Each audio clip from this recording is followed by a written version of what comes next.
Mais la meilleure des critiques, c'est l'autocritique. S'examiner tous les jours. C'est ce que je disais dans le booster VIP. Je leur disais, prenez un cahier. Vous allez appeler ce cahier responsabilité. Mes responsabilités. Chaque soir, à la fin de la journée, vous notez. Vous notez comment ça s'est passé dans la journée. Quel comportement vous avez eu. Comment vous êtes comporté. Est-ce que vous avez un bon comportement? Est-ce que vous avez un mauvais comportement? Et à vous de faire le bilan, de voir ce qui a changé et le lendemain, vous continuez.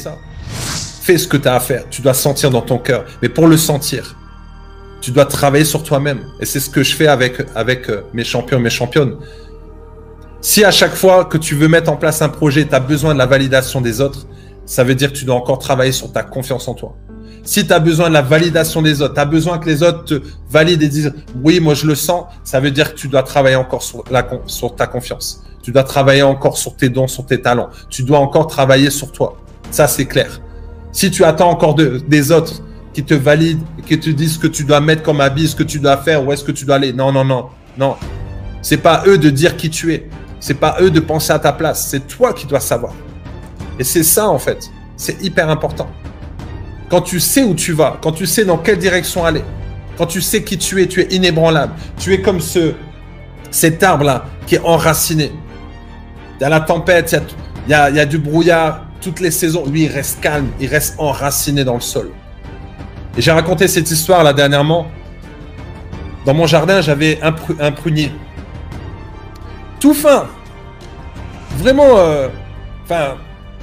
ouais, il était pas très haut, mais très fin. Franchement, il était très fin. Donc je me suis dit, c'est bon, je vais le couper parce qu'il était pourri. Donc voilà, je dis, il donne plus de fruits et plus rien. Moi, je le coupe. Hein, voilà, et c'est ce qu'il faut se dire aussi pour nous.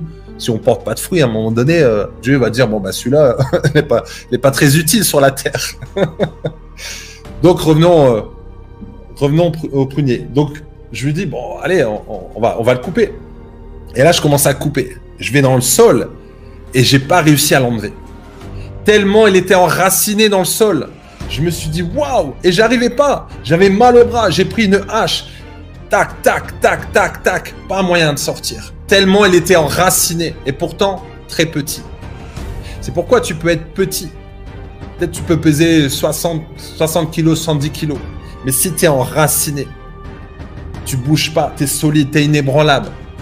Comme David face à Goliath, il n'avait pas peur. C'était un petit, mais il savait à l'intérieur, il y avait une force, il y avait une puissance.